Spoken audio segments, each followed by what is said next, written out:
ஆனால் ப்ரொசீஜராக போடும்போது இது போல் போட்டால் நல்லது. TTFF. Qன்னு வரும்போது TFTF 2 போட்டாச்சு. அடுத்தது இங்கே சிம்பிள் பார்க்கணும். இந்த சிம்பிள் பிரிப்பிணைவு சிம்பிள் அல்லது சிம்பிள் அது. அப்போ அல்லதுன்னு வரும்போது டீயை தான் நீங்கள் பார்க்கணும். அப்போ டீயை பார்க்கும்பொழுது இதை டீயை தான் நீங்கள் பார்க்கணும். ஏதாவது ஒரு டீ இருந்ததுன்னா டீ தான்.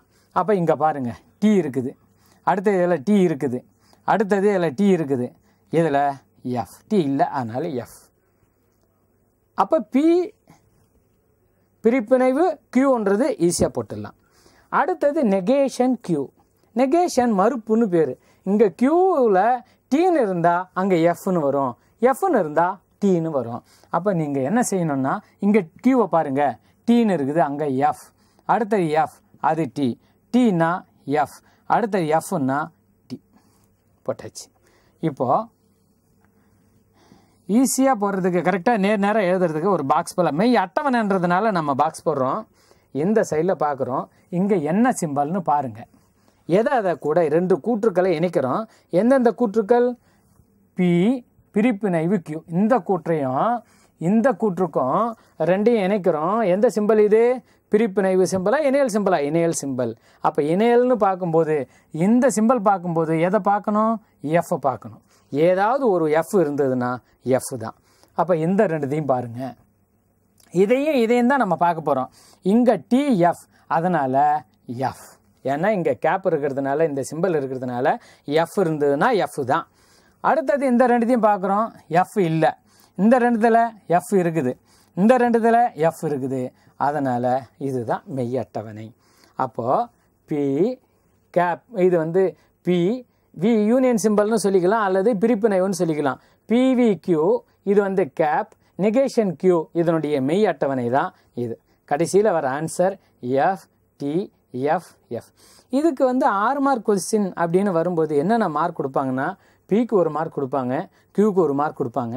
அடுத்தது பிவிக்யூ, இது ஜென்ரலாக வந்து மொத்தம் 2 4 5 இருக்குது, 5 எழுதிடுறோம். இதுவே மெய் அட்டவணை ஆகும் அப்படின்னு ரிசல்ட் எழுதணும். எல்லாத்துக்குமே எல்லா கணக்கையும் ரிசல்ட் எழுதணும்.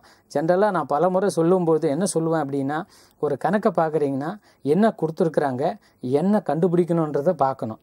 இந்த கணக்கு கொடுத்துருக்குறாங்க அப்படின்னா பி நம்ம எழுதணும், கியூ நாம் எழுதணும், அடுத்தது இதை கண்டுபிடிக்கணும். அடுத்தது என்ன வரணும்னா நெகேஷன் கியூவை நம்ம கண்டுபிடிக்கணும். அதுக்கப்புறம் இந்த 2ஐயும் ஜாயின் பண்ணுற இதை கண்டுபிடிக்கணும். அப்போ நாம் என்ன கண்டுபிடிக்கணும்னு தெரியாதே கணக்கு போட முடியாது.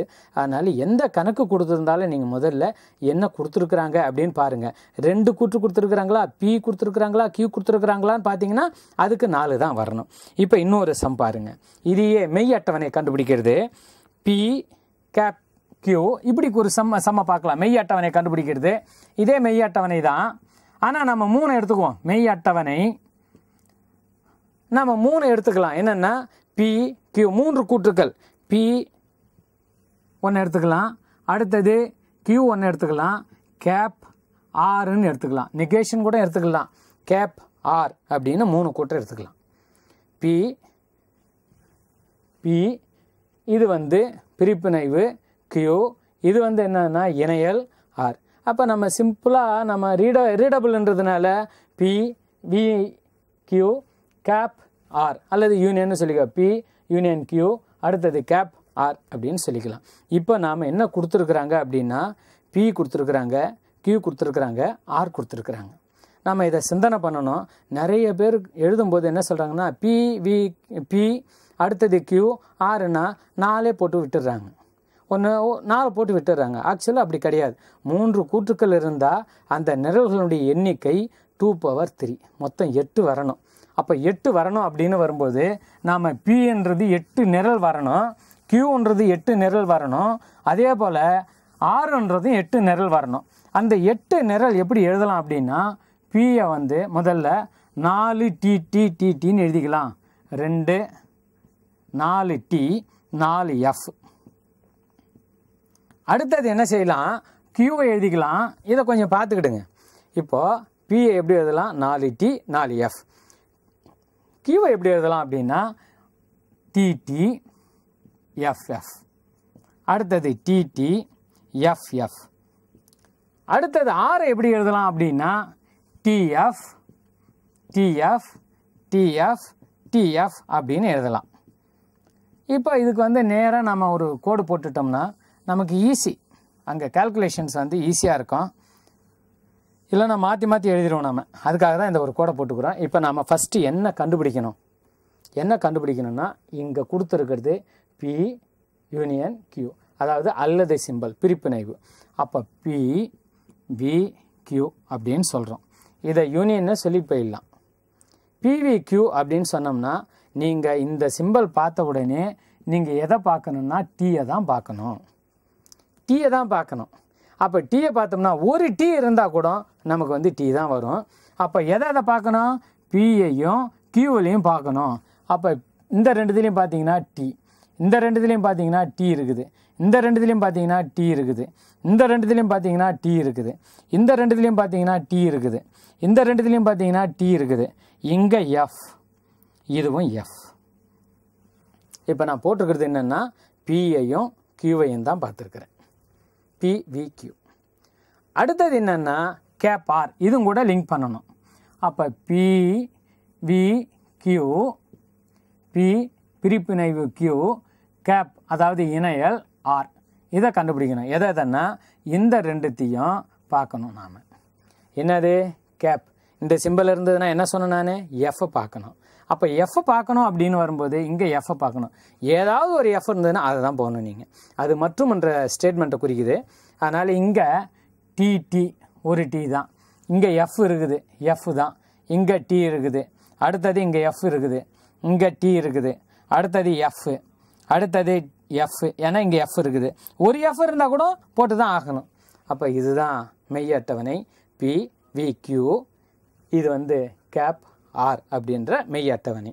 இது போல் மெய் அட்டவணைகள் வந்து நாம் கண்டுபிடிச்சிடலாம். சில நேரத்தில் என்ன பண்ணுறாங்கன்னா இதை வந்து 2 கொஸ்டினாக கேட்குறாங்க. மெய் அட்டவணையை கண்டுபிடிக்க அப்படின்னு சொன்னோம்னா 2 சின்னதாக 2 கேட்டு விட்டுடுறாங்க. அது இல்லாமல் அதையும் தாண்டி என்ன அப்படின்னா இன்னொன்று மெய் அட்டவணைக்கு பதிலாக இது மெய்மையா முரண்பாடான்னு ஒன்று கேட்கலாம். இன்னொன்று என்னென்னா சர்வ சமானத்தன்மை, அதாவது தர்க்க சமானத்தன்மை உள்ளதா இல்லையா அப்படின்னு நம்ம பார்க்கலாம். அப்போ தர்க்க சமானத்தன்மை அப்படின்னு வரும்போது இன்னும் நிறைய சம்ஸு இது போல் நிறைய போட்டுக்கிட்டே இருக்கலாம். அதில் வந்து நிறைய உங்களுக்கு வந்து சம்ஸ் இருக்குது. இன்னும் வேணும்னா நம்ம பின்னாடி கூட கடைசியில் நம்ம இதனுடைய பிற்பகுதியில் நிறைய சம்ஸை நம்ம போட்டு பார்க்கலாம். இப்போ சமானமானவையா முதல்ல வந்து என்ன கொஸ்டின் வரலாம் உங்களுக்கு? மெய் அட்டவணையை காண்க அப்படின்னு ஒரு கொஸ்டின் வரலாம். ரெண்டாவது என்ன கேட்கலாம் அப்படின்னா உங்களுக்கு சமானத்தன்மையா என்று சோதிக்க. அப்போ சமானத்தன்மையை எப்படி டினோட் பண்ணுறோம், எப்படி குறியீட்டில் குறிக்கலன்னா 3 கோடு போட்டு நம்ம குறிக்கலாம். இப்போ உங்களுக்கு சர்வ சமானத்தன்மையா அப்படின்னு சொல்லிட்டு கேட்கலாம், சர்வ சமானமானவையா அப்படின்னு கூட கேட்கலாம். அப்போ நாம் என்ன செய்யணும்னா 2 டேபிள் போட்டாகணும். 2 டேபிளில் லெஃப்ட் சைடில் இருக்கிறதுக்கு ஒரு டேபிளும் ரைட் சைடில் இருக்கிறதுக்கும் ஒரு டேபிளும் போட்டு கடைசியில் வரக்கூடிய நிரல்கள் சமமாக இருந்ததுன்னா அது வந்து சர்வ சமானத்தன்மையை பெற்றிருக்குது. அப்படி இல்லைன்னா சமான மாணவியான்னு கூட கேட்கலாம். சமான மாணவையா. அப்போ சமான மாணவியா அப்படின்னு கேட்கும்போது கொஸ்டின் எப்படி இருக்கும் அப்படின்னா 2 ஸ்டேட்மெண்ட் இருக்கும். நெகேஷன் ஆஃப் பிவிக்யூ, இப்படி ஒரு statement. Negation of P V Q is equivalence to இந்த 3 சிம்பிள் போட்டுட்டு நெகேஷன் பி. அடுத்தது என்ன அப்படின்னா இணையல் நெகேஷன் கியூ. இந்த 2ம் சமானமானவை அப்படின்னு சொல்லணும். அப்போ சமானமானவை அப்படின்னு சொன்னோம்னா இதுக்கு தனியாக மெய் அட்டவணை போடுங்க, இதுக்கு தனியாக மெய் அட்டவணை போடுங்க. இந்த 2 மெய் அட்டவணையுடைய கடைசி நிரலானது சமமாக இருக்குதா, சமம்னு சொல்கிறதுக்கு பதிலாக ஒரே மாதிரியாக இருக்குதா அப்படின்னு சொல்கிறது தான் கரெக்டு. அப்போ ஒரே மாதிரியாக இருந்தால் இது சமானமானவை அப்படின்னு சொல்கிறோம். நாம் என்ன கண்டுபிடிக்கணும்? 2 கூற்று தான் கொடுத்துருக்குறாங்க. அப்போ P1 Q1. அப்போ P இப்போ முதல்ல நீங்கள் எழுதும்போது நெகேஷன் P, இது வந்து யூனியன் Q மெய் அட்டவணை அப்படின்னு போட்டுக்கிடுங்க. ஏன்னா 2 அட்டவணை போட போகிறீங்க. அப்போ அதுக்கு 2த்துக்கும் பேர் கொடுக்குறோம். இதுக்கு மெய் அட்டவணை. அப்போ ஃபஸ்ட்டு P, ரெண்டாவது Q, மூணாவது இங்கே கண்டுபிடிக்க வந்து முதல்ல பிவிக்யூ, பி யூனியன் கியூ. அடுத்தது என்ன பண்ணணும்? இதுக்கு நெகேஷன் என்ன? Negation of P V Q. இதை தான் நம்ம கண்டுபிடிக்கணும். அப்போ ஃபஸ்ட்டு எடுத்த உடனே இதுக்கு டிடி, FF, அடுத்தது TF, TF. இதை நாம் ப்ரொசீஜர் எடுத்துக்கிறோம். அடுத்தது யூனியன் கண்டுபிடிக்கணும். நான் பலமுறை சொல்லியிருக்கிறேன், யூனியன் கண்டுபிடிக்கணும்னா எதை கண்டுபிடிக்கணும்? இந்த V அப்படின்னு சிம்பிள் வந்தாலுமே எதை கண்டுபிடிக்கணும்னா டீயை தான் பார்க்கணும். இந்த சிம்பிள் பார்த்தீங்கன்னா டீயை தான் பார்க்கணும். ஒரு டீ இருந்தால் கூட டீயை தான் போடணும். அப்போ இங்கே டி, இதுவும் டி, இதுவும் டி, இது எஃப். அங்கே டீயை கிடையாது. இதுக்கு நெகேஷன். அப்போ நெகேஷன் அப்படின்னா மறுப்பு. டீன்னு இருந்தால் எஃப்னு போடு, எஃப்னு இருந்தால் டீன்னு போடு. அப்போ எஃப் எஃப் எஃப் டி. இதுதான் ஃபஸ்ட்டு. இதுதான் மெய் அட்டவணை. இதுக்கு negation of P union Q. அடுத்தது ரெண்டாவது இதுக்கு பார்க்குறோம். இதனுடைய மெய் அட்டவணை என்ன? நெகேஷன் பி கேப் நெகேஷன் கியூனுடைய மெய் அட்டவணை அப்படின்னு போடுறோம். அதே தான், பி அதே தான், கியூ அதே தான். அப்போ பி அதே தான் வரணும், கியூ அதே தான் வரணும். தனித்தனியாக நீங்கள் போடணும். T T F F. அடுத்தது என்ன வரணும்?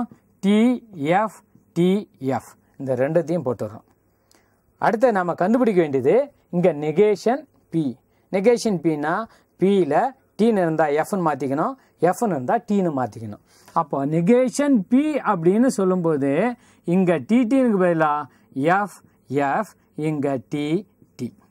அடுத்தது நெகேஷன் கியூ அப்படின்னு வரும்பொழுது இங்கே பார்க்கணும், கியூவில் பார்க்கணும். அப்போ டிஎஃப்னா எஃப்டி, அடுத்தது எஃப்டி.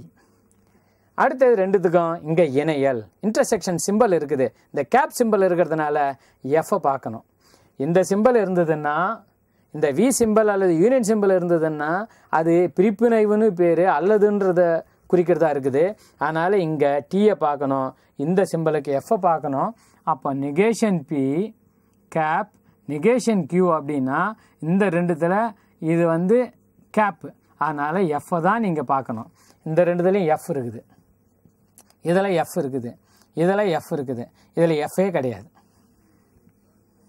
அப்போது இந்த டேபிள் பார்த்தீங்கன்னா உங்களுக்கு இது ஒரு டேபிள். இது எதனுடைய டேபிள்? இதனுடைய நெகேஷன் பி கேப் நெகேஷன் கியூனுடைய மெய்யட்டவணை. இது எதனுடைய மெய்யட்டவணை? நெகேஷன் ஆஃப் பி பி கியூனுடைய மெய்யட்டவணை. அப்போ இந்த மெய் அட்டவணை அப்படின்னு வரும்போது நாம் சமானமானவையான்னு செக் பண்ணணும். அப்போ சமானமானவையா அப்படின்னு செக் பண்ணணும்னா நம்ம கடைசி நிரலை பார்க்கணும். இந்த கடைசி நிரலில் எஃப் எஃப் எஃப் டின்னு இருக்குது, இந்த கடைசி நிரலில் எஃப் எஃப் எஃப் டின்னு இருக்குது.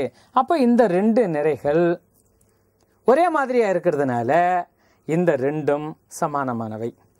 ஒரே மாதிரியாக இல்லைன்னா சமானமற்றவை அப்படின்னு சொல்லிட்டு போயிடலாம். ஆக இது போல் சம்ஸ் மொத்தம் 3 டைப்பில் தான் கேட்குறாங்கன்னு சொன்னேன்.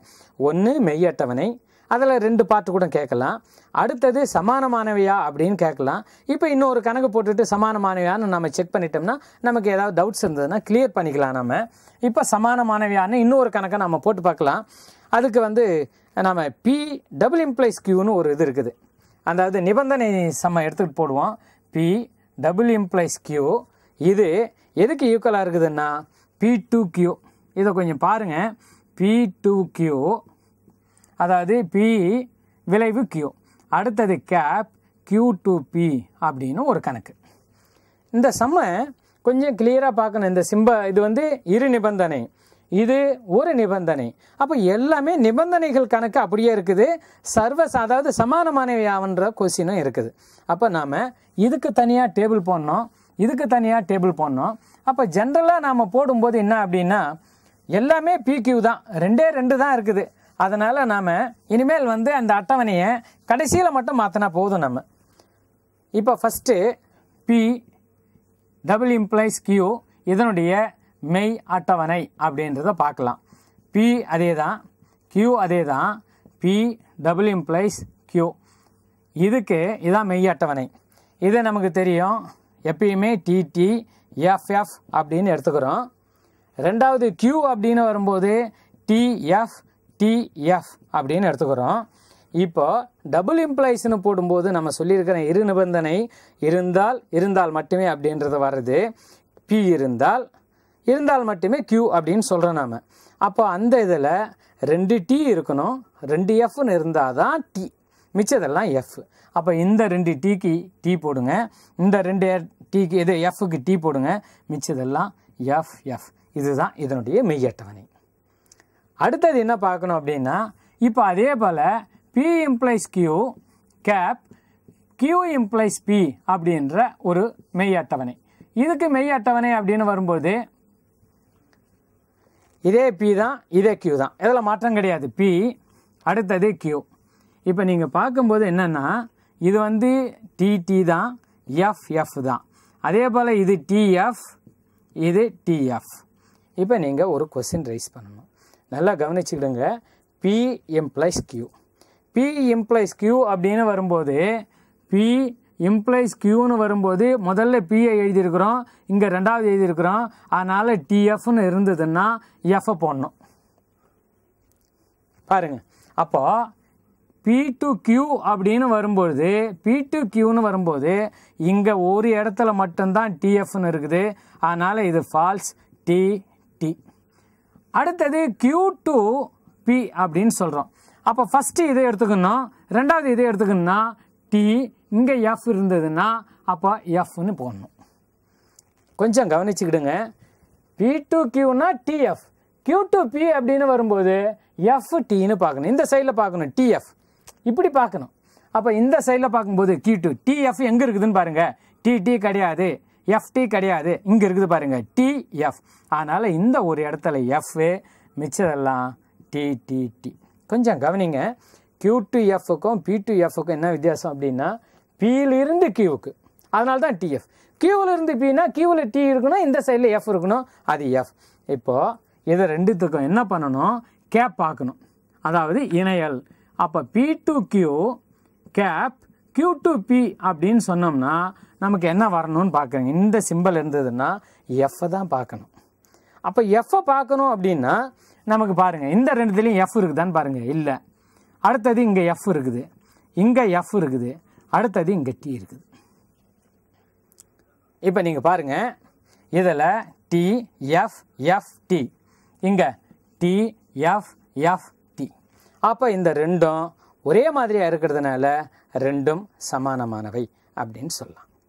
அப்போது நாம் இது வரைக்கும் பார்த்தது என்ன அப்படின்னா, தனிநிலை கணக்கியலில் தர்க்க கூற்றுகளை பார்த்துருக்குறோம். அடுத்தது என்னென்னா மெய் அட்டவணை எப்படி போகிறதுன்னு பார்த்துருக்குறோம். நிபந்தனை கூற்றுக்கள் இருந்தால் கண்டிஷன் என்னன்னு பார்த்துருக்குறோம். அடுத்தது என்ன அப்படின்னா சமானமானியான்னு செக் பண்ணியிருக்கிறோம். இன்னும் ஒன்று மெய்மையா முரண்பாடா அப்படின்னு சொல்லிட்டு ஒரு கொஸ்டின் இருக்குது. இந்த மெய்மை அப்படின்னா கடைசி நிரல் இது போல் போடுறோமே, இந்த கடைசி நிரல் டீயாக இருந்ததுன்னா அது மெய்மை. எல்லாமே டீயாக இருக்கணும்.